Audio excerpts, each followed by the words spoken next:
করে। সকালবেলা নাকি ওর বোন গেছে ওর দাদির বাসায়, গেটটা হয়তো মনে হয় খোলা ছিল, মায়ের খেয়ালটা নেই, আম্মু রয়েছে ঘুমাইয়া। কারণ হয়তো স্কুলের টাইম হয়েছে, আম্মু এখন খোঁজাখুঁজি করতে আছে বাচ্চাটারে যে ব্রাশ করো, ঘুম থেকে উঠছো কই, মায়ে খোঁজে স্কুলে নিয়ে যাবে। এই টাইমের ভিতরে নাকি বাচ্চা পায় না, পরে খুঁজলো, স্কুলে খুঁজলো, আশেপাশে খুঁজলো, কোনো জায়গায় পাইলো না। পরে বাসায় আবার ফিরে আইছে, ফিরে আসার পরে দেখে জুতা একটা বাইরে একটা ভিতরে। আর মা সন্দেহ হয়েছে, সন্দেহের কারণে গেটটা খুলছে, টাকাইছে, টাকানোর পরে গেট খোলে না। পরে বলে এই লোকটা ভাগছিল, পরে 999 প্রতিবেশী সব আসছে বলে 999 ফোন দিয়েছে, ফোন দেওয়ার পরে পুলিশ আসছে।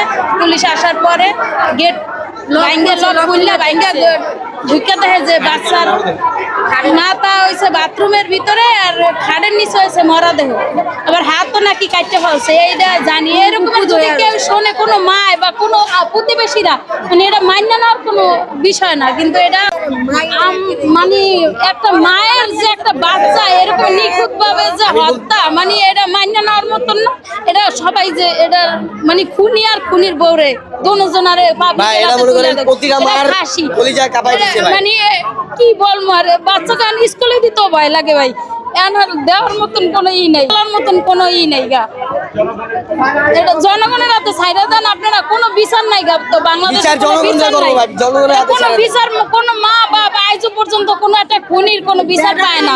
কিন্তু এই বিচারটা যে সঠিক ভাবে করা হোক, আমরা বিচার করি। আমাদের লামিশাকে যেমন মারছে, ওরেও কুবায় কুবায় মারবো, ওরে আমরা কুবায় কুবায় মারবো। দেশের সরকার বিচার করতে পারবে না, দেশে কোনো আইন নেই। দেশের আইন শৃঙ্খলা বাহিনী বিচার করতে পারে না। কেন মারা হইলো? ওই বেটার মন চাইছে, বেটা মারছে। কারণ দেশে একজন 70 বছরের মহিলারা নিয়ে ধর্ষণ করছে, শোনেন নাই আপনারা? তাহলে দেশে কিসের নিরাপত্তা? 4 বছরের বাচ্চারা নিয়ে ধর্ষণ করে, আপনারা শুনেন নাই? আগে সকালবেলা 5টার সময় হাঁটতে বাইরে যেতাম, এখন বয়স ধরে হাঁটতে বাইরে না। মান সম্মান তো আছে, এখন তো ভয় নেই, জানে তো বেঁচে যাবে। ওদেরকে দেওয়া হয় কি আজীবন, আজীবন থেকে পার পাওয়া যায়। কিন্তু এরকম নিকৃষ্ট কাজে শাস্তি হবে জনসম্মুখে, জনসম্মুখে শাস্তির ব্যবস্থা করতে হবে।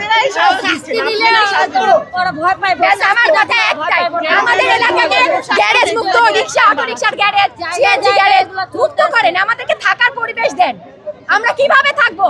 সকাল হলে গালির sound CNG garage, auto rickshaw garage থেকে এগুলো থাকবে, মাদকটা বাড়বে। আর মাদক যেখান থেকে আসছে উপর মহল থেকে বন্ধ করতে হবে। শুধু এসে এলাকায় ছোট ছোট অভিযান চালালে হবে না। দেশে মাদক ঢুকছে কোথায় থেকে, ওইটা বন্ধ করেন।